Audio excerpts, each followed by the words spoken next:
everyone, welcome to Flavors and Fragrance Recipes. Today in my kitchen I'm making ambat batata. This is a GSB recipe. You'll find this recipe in every GSB household. It's very tasty recipe because it's tangy as well as sweet. So let's go in my kitchen. Okay, so first what we are going to do is, in a mixer we are going to put our coconut. We are going to blend a very smooth silky paste. So over here I have taken almost 1 cup of coconut, a little less to 1 cup, because I have taken 8 medium potatoes. With this I am also going to put black miri, 2 to 3, you can put in more, and I have dry roasted these coriander seeds. Okay, so I am going to put this around 1 tablespoon. I have dry roasted them. And now we are going to blend this into a smooth silky paste. Let's do that. You can see that the paste is like this. It's very smooth silky. I had to put around half a cup of water, and sometimes in some GSB household what they do is, along with this they also put half a teaspoon of rye while making it into a mixture like this. They like the taste of rye. I don't like it, so I'm not putting. So this is our silky smooth paste, and now let's go to our pan.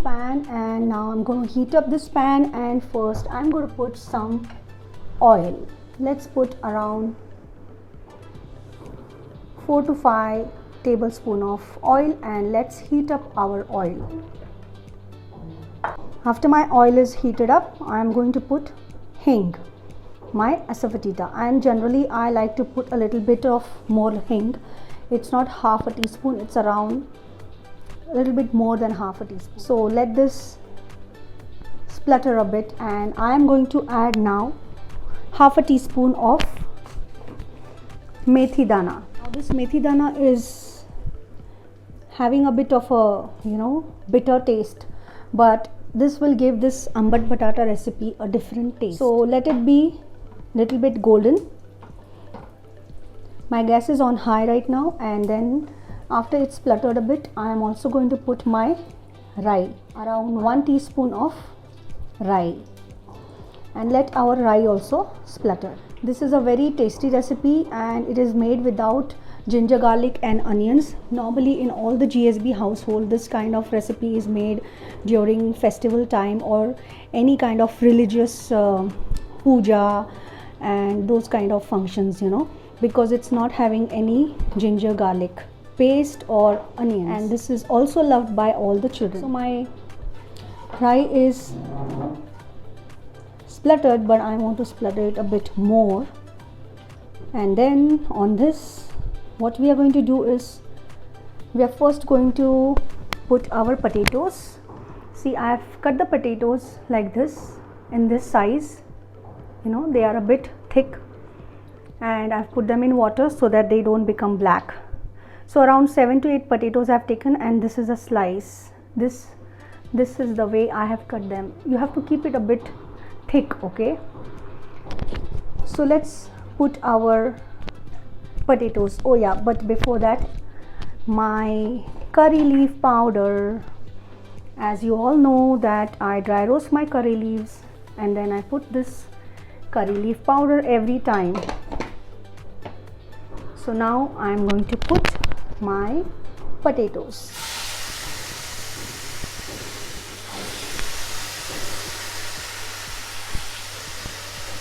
They are 7 to 8 medium potatoes, and I'm going to fry them a little bit, and then I will put my dry masala on them. Let's fry them for 2 to 3 minutes. Okay, so it's been 2 to 3 minutes. My potatoes are looking like this, and now I am going to put half a teaspoon of haldi powder and 1 big, or say around 2 tablespoons of red chili powder. My red chili powder is not very spicy, so I'm going to put more. You can put the red chili powder as per your taste. Now let's mix this.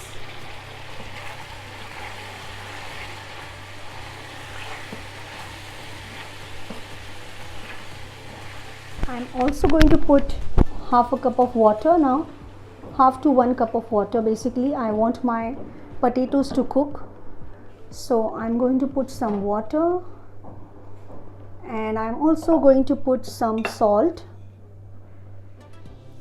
as per your taste. And now we will cover all this and let our potato cook. Let's cover this and let's cook our potato. Point the gas is on high, and basically I'm looking at one big boil, and then we'll check if the potatoes are cooked. It's been 5 minutes. Let's open and see our potatoes, how they are looking. All right, let's mix them and see if they are cooked. Yes, our potatoes are cooked almost. So now on this I am going to put tamarind paste. This is 1/4 cup of tamarind paste.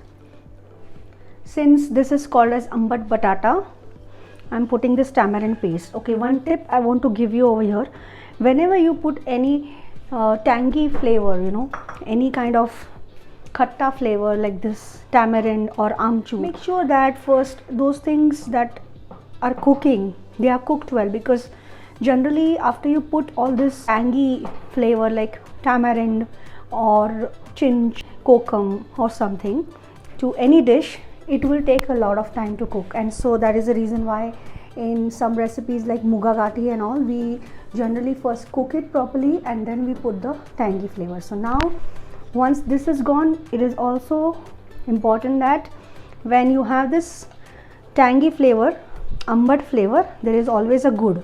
So I am going to put around half a tablespoon of gur to this recipe, and that's why it is going to be very tasty, which children love a lot. And now to this we are going to add our coconut paste that we made in the mixer, and the silky paste is now going to blend in all this masala.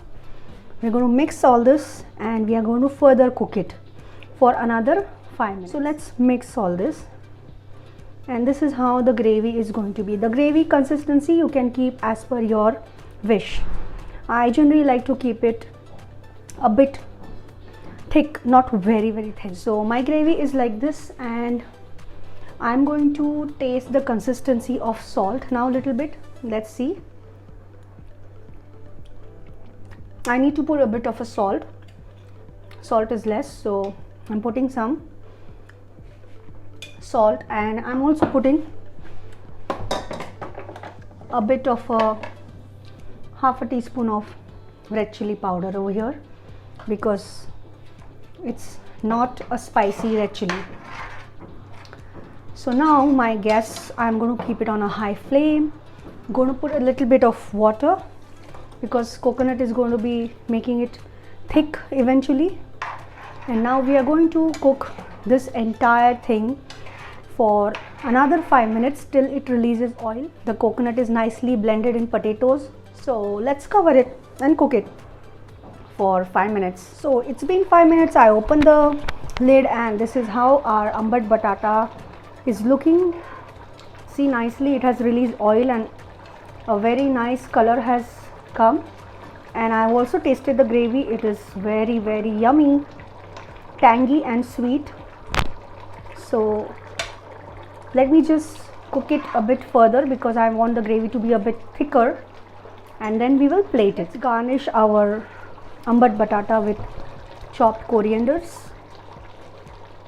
and it is ready to serve. Serve hot with chapati or paratha, and children will just love it. Do try this recipe in your kitchen. It's ready to serve, and let me know in the comments if you like it. Until then, it's bye from Dipali. See you soon again with some new tasty yummy recipe. Please subscribe to my channel for more such recipes, home cooking made with love.